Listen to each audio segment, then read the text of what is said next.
Is the story of a miner from a small town known as Manasa, Colorado. In time, he would become a legend. In the age of the Roaring Twenties, one sports hero lived both as a gallant warrior and a worshipped celebrity. He was the perfect folk hero with the power of the press. He also possessed a furious right-left combination. Between the years 1919 and 1923, he reigned as the heavyweight champion of the world with the status of a king ruling his country. Adoring fight fans flocked to stadiums as never before in these glamour years of boxing. Thousands upon thousands gathered at mammoth stadiums to catch a glimpse of one of America's favorite sons. Many regard him as the first superstar of the ring, and no fighter ever commanded the public limelight like the man they used to call the Manasa Mauler. This is the story of one of boxing's best, Jack Dempsey. Central Station, at one time the crossroads of America. It was in 1916 that Jack Dempsey and his then manager Jack Price came here to Grand Central with a total of $30 in their pockets between them. The idea was to establish a reputation as a tough boxer for Jack Dempsey, but nobody would really listen, with two exceptions: Jim Price of the New York Press and the legendary Damon Runyon. Barney Nagler has been around the sport of boxing and been writing about the sport of boxing for more than 40 years. And Barney, what was it like to establish a reputation for a guy who was sort of a carnival character like Jack Dempsey? Well, then boxing was quite different from what it is now in New York State and elsewhere. Those were the days of what was known as the Frawley Law in New York State. It was a law under which boxing was permitted between members of the same club. No decisions were rendered, and the only way a man really could win was by knockout. So that in order to win a fight, a man had to score a knockout. But there was betting on those fights. The betting was based on what was called newspaper decisions. If I bet you $100 and I say Dempsey would knock out his opponent, or Dempsey would win, we'll bet on the opinion of Damon Runyon. The next day you'd pick up Runyon's paper, and if Runyon said, well, I think that Nagler won the fight, at least it looked that way from the southwest corner, you collected. Otherwise, you lost. That was quite different from the boxing as we know it today. Boxing was a very important part of the sports spectrum. Big league baseball, there was no pro football. College, there was no pro basketball. So the boxing was a very important part. Now in comes this rough and tumble man from the West, a fierce puncher, a man who has been through the jungles. He has lived under the worst possible circumstances in mining towns in Nevada and in Colorado. He comes in and he's a rough, tough guy, and he proceeds to knock out people. That's impressive.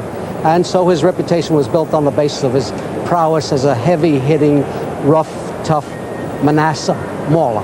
Interesting to me, I think everybody thought of Jack Dempsey as being a pretty big guy, but when he fought Willard was the giant. Dempsey went in, I believe, at 185 pounds. No, it was, you're close enough, 182 pounds.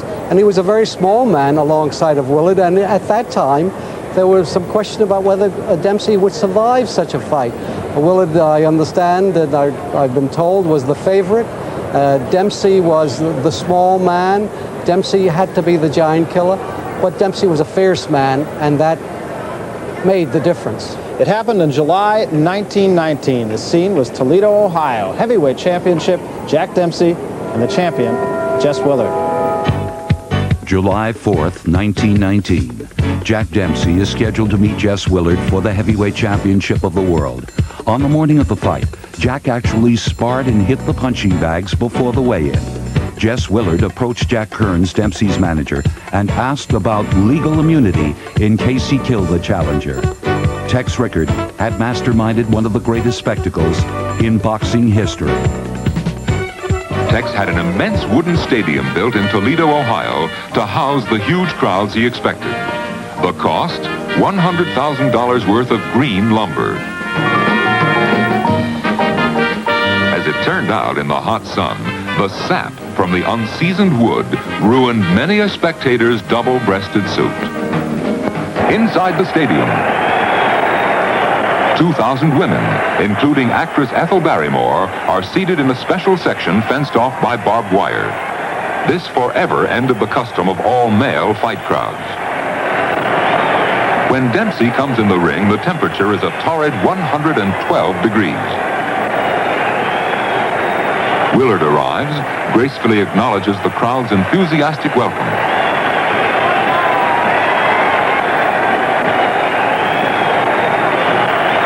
The symbolic heavyweight championship belt is displayed.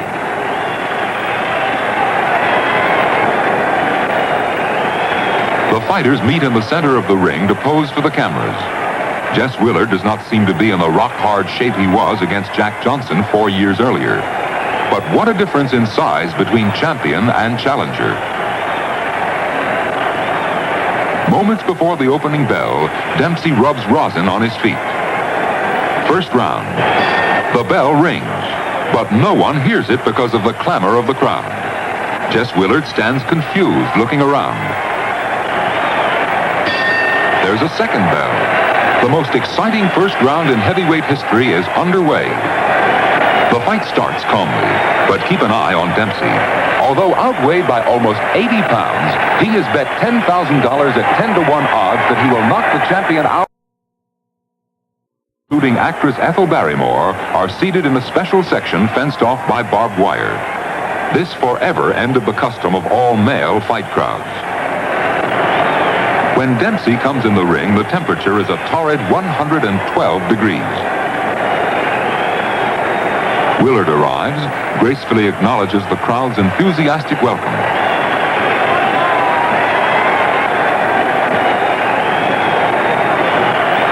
The symbolic heavyweight championship belt is displayed.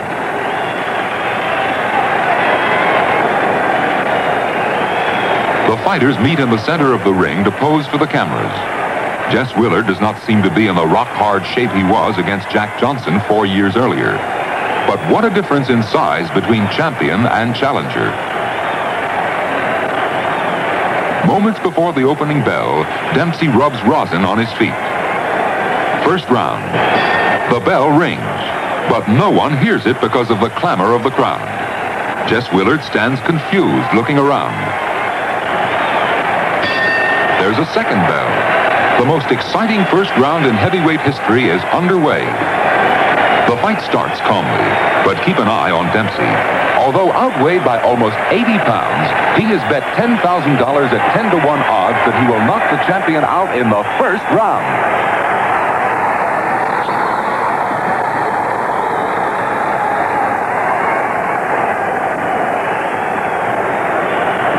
Four dynamite punches and Willard is down for the first time in his 8-year career. The crowd surges to its feet. When the champion rises, Dempsey leaps after him, drives Jess toward the ropes. Willard goes down for the second of what will prove to be 7 knockdowns. Dempsey pounces to the attack again, rains punches on the floundering champion.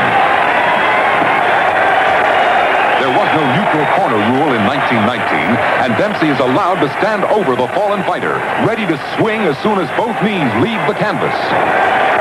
A crashing blow to the ribs sends Jess down again.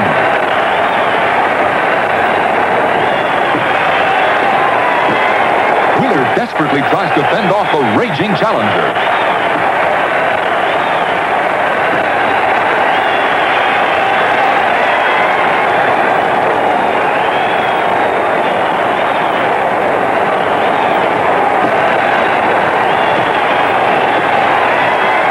Dempsey lands more brutal punches. The champion staggers across the ring.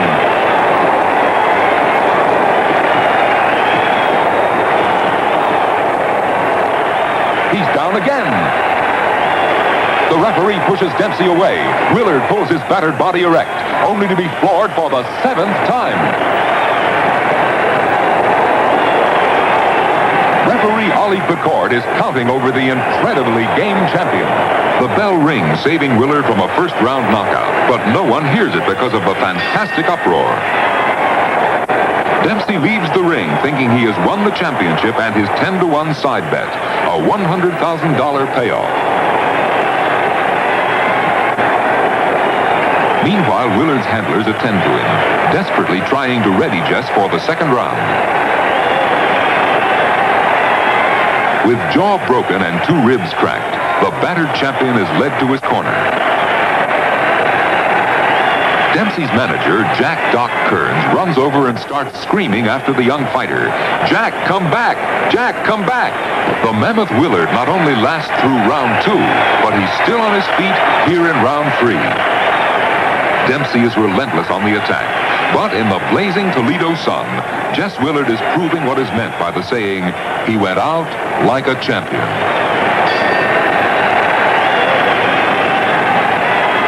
After the 3rd round, Willard's handlers insist that he not answer the 4th round bell. Jack Dempsey forges an instant legend as the Manasa Mauler. He has won the heavyweight championship in one of the most savage battles in ring history. The crowd was upset, calling Willard a quitter. Jack Dempsey took home over $27,000 and the heavyweight crown. Later, Jack awoke in the middle of the night, dreaming that Willard had knocked him out. Then Jack ran out into the street, bought a newspaper, and read the big print. Jack Dempsey, heavyweight champion of the world.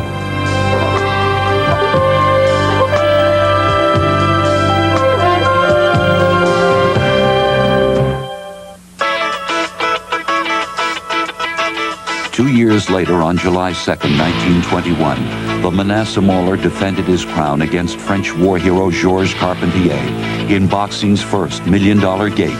Jack had received adverse publicity for deferring enlistment in World War I due to family need. Carpentier was a big hit in the U.S. from the moment his boat docked. The writers had what they wanted: the war hero battling the black sheep. But Jack Dempsey set out to destroy the perfect storybook ending. And one of the most successful promotions in the history of boxing gets underway. Tex Rickard immediately sets about building another of his green lumber arenas in Jersey City, New Jersey. Inside, Carpentier enters the ring to receive an hysterical ovation from the keyed-up crowd.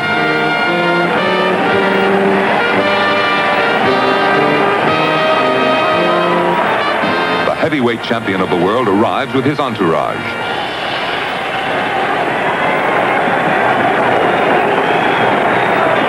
A ferocious-looking Jack Dempsey with 2 days' growth of beard. Meanwhile, incredulous tellers were totaling the gate receipts. The total was $1,800,000. The first $1 million gate in boxing history. The 2 men shake hands for the cameras. The fight starts 2 hours earlier than scheduled. The wooden stands were filled to overflowing by noon, and Tex Rickard became worried that they would collapse before he got the fight underway.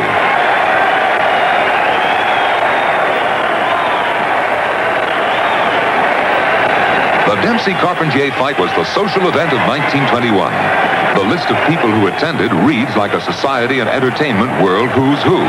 Rockefeller, Ford, Vanderbilt, Whitney, Gould, Harriman, Baruch, Astor. Flo Ziegfeld of Follies fame was there.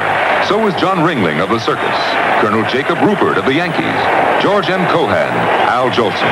It was the in place to be on July 2nd, 1921.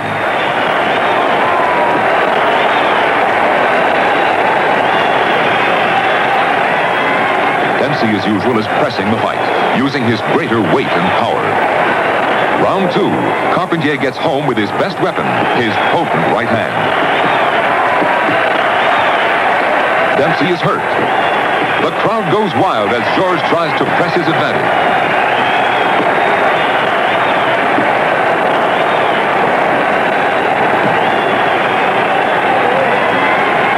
American fight fans across the country were listening to the fight on the first live coast-to-coast radio hookup. 4th round. Dempsey has taken charge. George misses with a desperate flurry. Dempsey is after him. A sharp left-right and Carpentier is down. The Frenchman looks like he's out cold, but jumps up at 9. 2 more punches and George is down again. This time he does not rise. Jack pocketed $300,000 in this unpopular title defense. Because this was the first broadcast of a fight on radio, Jack Dempsey's image had been damaged by the resounding boos from the crowd of 93,000. When Jack returned to New York City, he was a heavyweight champion without the support of the American public. These are the offices of Ring Magazine here in New York, the Bible of the sport of boxing. Nat Fleischer was the founder of Ring Magazine, and not incidentally, it was he who was behind the microphone of that first ever radio broadcast of a heavyweight championship fight. It was also Nat Fleischer who, in large part, was responsible for bringing to the attention of New York City and the national press a young Jack Dempsey. Ray Arcel has been around the sport of boxing for some 63 years, handling champions all the way from Benny Leonard to Roberto Duran, seen a lot come and a lot go. Ray, let me ask you about Jack Dempsey. He was a guy who was not always the most popular fighter. There were times when he was, but there were times when he wasn't. Well, of course, when he fought Carpentier, they built Carpentier up as a great war hero. And they had to do something in order to be able to sell the match. Dempsey was such an outstanding figure and such a great fighter that they had to write some complimentary stories about Carpentier, and naturally they delved on the great war hero and the great war record. Ray, I think it's fact that a fighter can only be as good as the people who handle him, and it was Jack Kearns who handled Jack Dempsey. Tell us a little bit about him. Well, Jack Kearns was a very smart manipulator. He was a good manager. He knew his way around. He had a way with newspaper men. And of course, he and Jack were a wonderful team. But then as time went on, they thought differently. Jack wanted to work often. He needed work. He was a great fighter. And of course, he believed in the old saying, to rest is to rust. And Jack thought, Kearns thought that he could get by with exhibition bouts instead of real fights, because they got a taste of a real money shot with Carpentier and they wanted to keep going. With the result that these exhibition fights meant nothing to Jack, because there was no incentive to go in there and do anything, whereas in a regular fight you get in there and train and get in shape. And he went into these exhibition fights and they meant nothing to him. And with the result that he had a lot of idle moments there for a long time. It is interesting, I think, Ray, in this day and age, a Sugar Ray Leonard fights a Larry Bonds, who actually is a ranked fighter, and the public says that's a mismatch.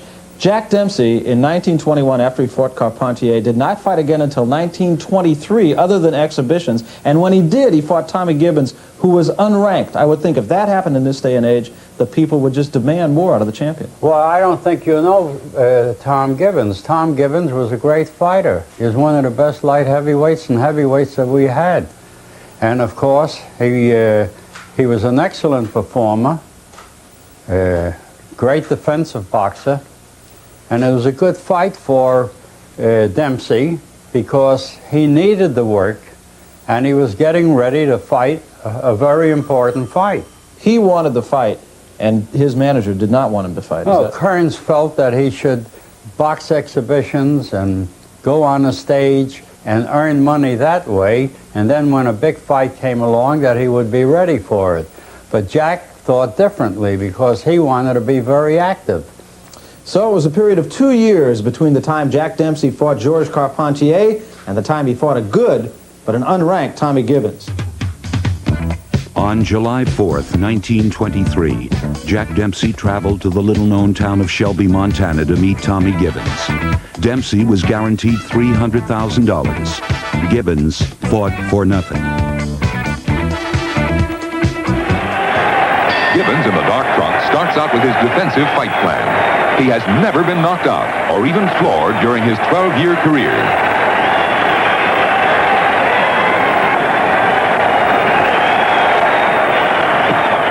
He backs away, ties up the champion.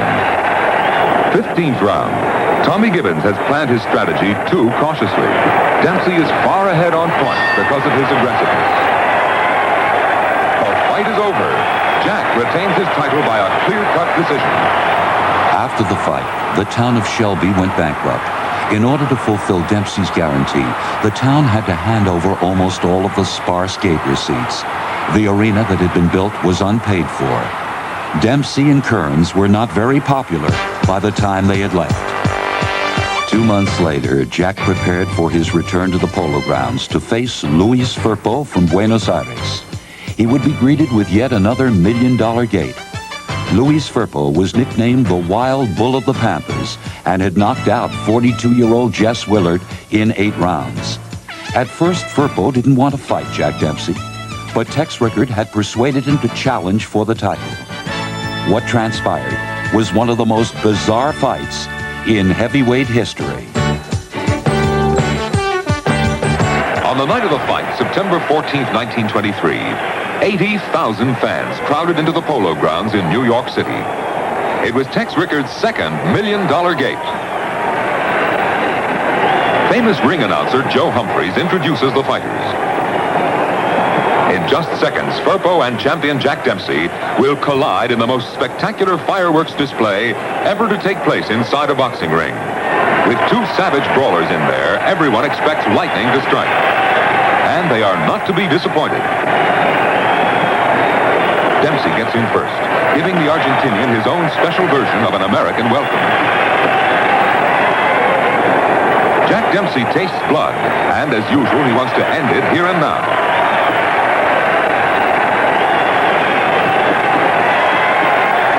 Down again. But still the champion does not dream that in the next 2 minutes, he will be locked in one of the most unbelievable seesaw contests in sporting annals.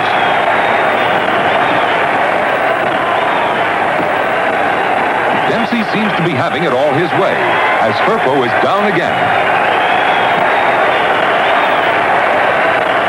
But Jack is about to taste the power and strength that allows the Argentinian to continue to absorb such a barrage. A blunderbuss right catches the unsuspecting champion coming in and floors him for a 1 count. An enraged Dempsey storms right back. Firpo drops. That is the 7th of what will prove to be a record 9 first-round knockdowns. There's number 8.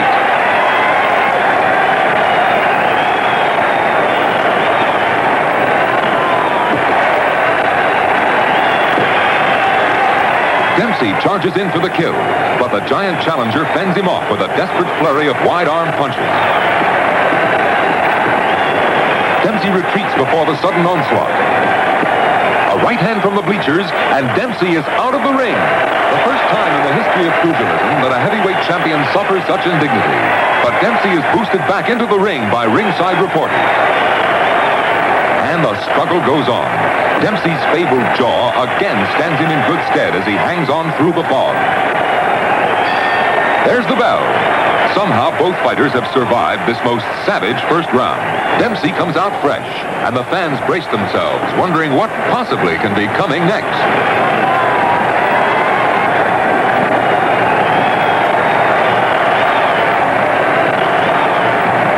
Dempsey is getting off.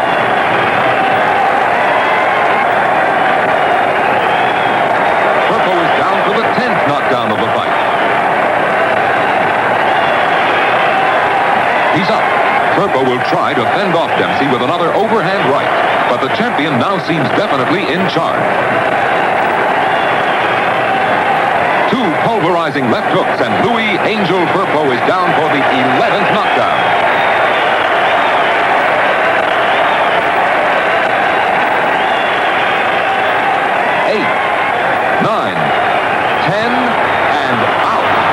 After the fight, Jack Dempsey collected $550,000 directly from promoter Tex Rickard. Jack Kearns was furious, but the champion by this time distrusted his manager. Jack Dempsey was tired of having his life programmed by Doc Kearns. Instead, he lived the life of a celebrity. His new wife, actress Estelle Taylor, convinced him to have his nose done. Naturally, the new Jack Dempsey made his way to Hollywood and Broadway. 44th and Broadway in New York City. That's just the kind of place that Jack Dempsey would come after a tough fight like the one with Luis Firpo. Bonnie Nagler, I would have to think that fight with Firpo had to be, from a spectator point of view, one of the great fights in history. What really happened when Dempsey went out of the ring? Well, when Dempsey was knocked out of the ring, he landed on a judge, Kid McPartland. Legend has it that he landed on 48 typewriters of 48 newspapermen working, but actually it was Kid McPartland, a tall, man who was a judge and who was judging that fight, in pushing Dempsey back up onto the apron, he turned and pushed him onto the typewriter of a newspaperman. Now that typewriter was sold 78 times as the typewriter upon which Dempsey fell. Well, that was in 1923. Jack Dempsey did come back to Broadway. He was not one for liking of the bright lights, was he? Dempsey was not a Broadway guy, but he liked Broadway. He married 4 times. Twice he married stage people. He played on the stage. He caroused on Broadway. It was his life. Once he had been touched and had seen the lights of Broadway, nothing else, not the prairies nor the ranches of the West could contain him again. And after Louis Firpo, really again, it was 3 years until his next big fight with Gene Tunney. Ray Arcel might have said it best. He said, "To rest is to rust." Do you agree with that? Yes, that was actually 3 years and 3 months. And when Dempsey came back, he was not the man he had been before. It's interesting. New York State refused to permit the Dempsey-Tunney fight to take place in New York because there was a black challenger named Harry Wills, and so the fight went to Philadelphia first, and the second fight was in Chicago. In each of those cities, they permitted 10-round title fights, while in New York they would have had to fight 15 rounds. Dempsey could not have stood up for 15 rounds, much less fight 15 rounds. Finally, it was in September of 1926, the first of 2 classic fights, Jack Dempsey and Gene Tunney. September 23rd, 1926. When Jack arrived in Philadelphia to face a very tough Gene Tunney, he was sick to his stomach. He actually swallowed olive oil to aid his digestion. Some of Jack's handlers suggested that he postpone the fight, but the champion insisted the fight go on. Gene Tunney came into the fight with 25 consecutive wins.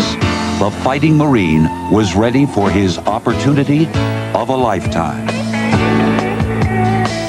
On September 23rd, 1926, challenger Gene Tunney steps into the ring in Philadelphia's Sesquicentennial Stadium. Champion Dempsey arrives to be greeted by the roar of 125,000 excited fans, the largest paid crowd ever to attend a single sporting event. Rain starts to fall as the fighters are introduced, but there is no thought of postponing the fight. With his 3rd $1 million gate already in hand, Tex Rickard is going to stage this match come hell or high water.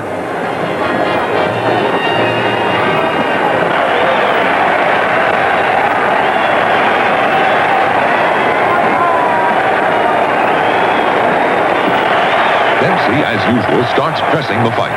At first, the challenger seems cautious, but watch closely the man who has already proved himself to be the finest boxer of the era.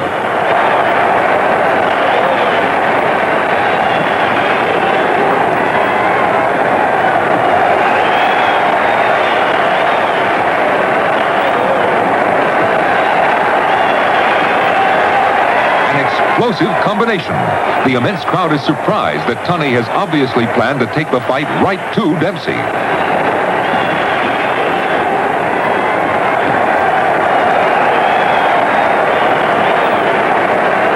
Through the first 9 rounds, as the rain continues to fall, Tunney continues to pile up points.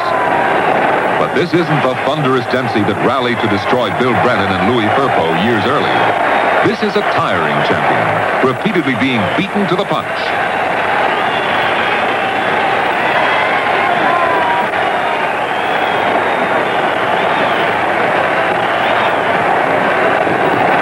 It looks like Dempsey is the one in danger of being KO'd.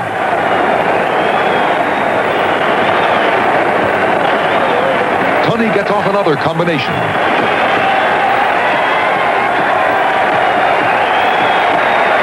Gene has demonstrated this kind of counter-punching prowess all through this 10-round fight.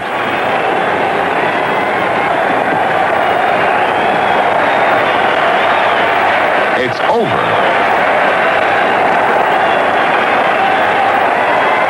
Both fighters stand waiting in the now driving rain. no fans have left, as everyone awaits the decision. Gene Tunney was the new heavyweight champion of the world. Jack Dempsey was a disappointed and exhausted fighter. Jack was so depressed after the loss, he announced his retirement from the ring. But nobody took his words seriously. Tex Rickard proposed a rematch with Tunney, but Jack signed to fight Jack Sharkey. Dempsey lost 22 pounds for the fight, but still weighed 205. The ex-champ was saddened by his brother's suicide. On July 21st, 1927, 84,000 arrived at Yankee Stadium, creating boxing's first $1 million gate for a non-title bout. First round.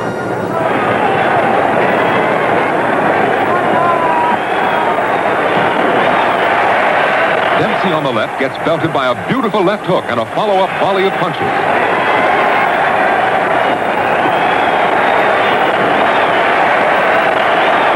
He's hurt, but his now famous granite jaw stands him in good stead as he holds on.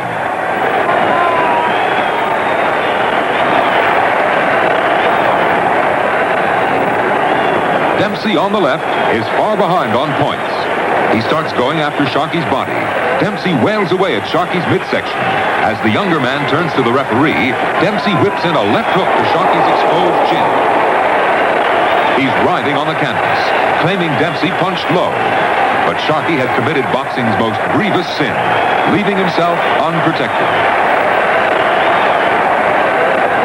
Dempsey wins by a 7th-round knockout. The comeback had begun. Tex Rickard immediately began setting up a return match with Tunney. Jack and Estelle's relationship was strained over Jack's commitments to the ring. After coming so far back, the Manasa Mauler knew there was no stopping the inevitable confrontation with Gene Tunney. There was not an empty seat here in Yankee Stadium up in the Bronx, New York on that night in 1927. 84,000 people were there for the Jack Sharkey, Jack Dempsey fight, and one of those 84,000 was you, Ray Arcel. Yes. Always seemed to be controversy around a Jack Dempsey fight, and this was no exception. They talked about a low blow. How did you see all of that? Well, it was difficult to see low blows at that time because Dempsey was throwing a lot of punches, and he drew a combination of left hook to the body and left hook to the chin. I mean, when he hit Sharkey, and Sharkey complained about a foul to the referee, well, he got hit with a left hook on the chin and he got knocked out. So there had been a lot of controversy. Newspapermen differed in their opinions. Some saw it and others didn't. And of course, controversy exists. Ray, let me ask you first of all, what kind of a guy Jack Dempsey was in terms of confidence? He was a guy that after the first Tunney fight, he said, that's enough, I don't want to box anymore. And there seemed to be other times where he sort of questioned his own confidence. Well, he had made up his mind to retire, and I think Estelle Taylor, his wife at that time, wanted him to retire. And of course, they went on a trip. He came back, he became ill, and he lost his brother Johnny, who was one of his he really loved him, and they influenced him that the Tunney fight was the one fight that he should make and that he could regain his title. And they figured they'd give him a tune-up fight with Jack Sharkey, and he won that fight, even though there was controversy. But he set out and he went to Saratoga and trained for the Tunney fight, and actually got himself in pretty fair shape because he had to go at a pretty fast clip for 10 rounds. Tunney had gained a lot of confidence being the champion, and he was a very determined man in his own right, and very capable, one of the truly great fighters we had who never reached this peak. Ray, I realize this is an unanswerable question and it will go on as long as there is the sport of boxing, but in your subjective opinion, would Gene Tunney have been able to get up if there was no neutral corner rule? That's an answer that nobody can give you because nobody knows what condition Tunney was in, whether he was just sitting there waiting for the referee to make the count, because Tunney was a very intelligent man and you never knew what he was going to do. He was smart and tricky in his own right. So it's very difficult to tell. Of course, it's a sound excuse that Dempsey was actually deprived of a victory there. But of course, that argument will continue for many years. Well, the city of New York clamored for the second Dempsey-Tunney fight. They would have loved to have had it right here in Yankee Stadium, where they did so well with the Jack Sharkey non-title fight. That was $1 million gate. But Tex Rickert, ever the promoter, figured he could get a bigger ringside ticket price in Chicago. He could get $40 there and just $27.50 here in the city of New York. So he took the fight there, and the day the ticket office opened, they went over $1 million gate. September 22nd, 1927. By fight time, the gate had amounted to over $2,600,000. Jack Dempsey and Gene Tunney squared off in Chicago's Soldier Field in one of the most controversial fights in boxing history. Over 100,000 fans, a live crowd greater than any attendance at any baseball game, watches as the first round of one of boxing's most controversial fights begins. Tunney is wearing the light-colored trunks. The fifth and final $1 million gate under the promotional reins of Tex Rickert, this fight sets the record that may never be broken. $2,650,000 official gross receipts from a live gate. Champion Gene Tunney will receive a cool $1 million for 40 minutes work. The fight itself follows a pattern similar to the first match. Dempsey lands a potent right-hand counter, follows up with a series of 7 devastating punches. Tunney goes down for the first time in his career. Dempsey stays near the fallen fighter, but referee Dave Barry points for Jack to move to a neutral corner. Only then does he begin the count. Is Tunney dazed, or is he wisely taking full advantage of these precious extra seconds? Tunney is up at the referee's count of 9. Now, watch that sequence again in freeze action with a stopwatch on the knockdown. Tunney has just hit the canvas, and we start the watch at 0. Jack has forgotten the new rule. The count does not begin until he gets to a neutral corner. Instinctively, Dempsey stays nearby. 5 seconds have elapsed before referee Barry is ready to begin the count. Gene looks hurt, dazed as the count begins. But here at the official count of 4, when 9 seconds have actually elapsed, he is looking at the referee and picks up the numbers. You be the judge. Could Tunney have risen at this point?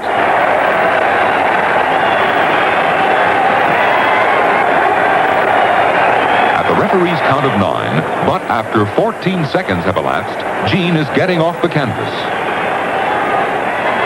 Then, unabashedly, he gets on a bicycle to stay away from the rampaging Dempsey, who had scored only after 17 rounds of maddening frustration.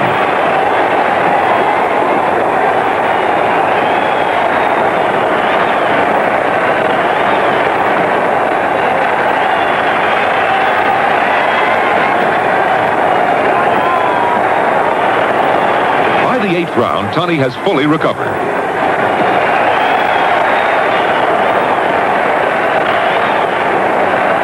Slow motion, watch him get in with a right that drops Dempsey for a 1 count. Notice here the referee incorrectly will start his count immediately after Jack's knee touches and before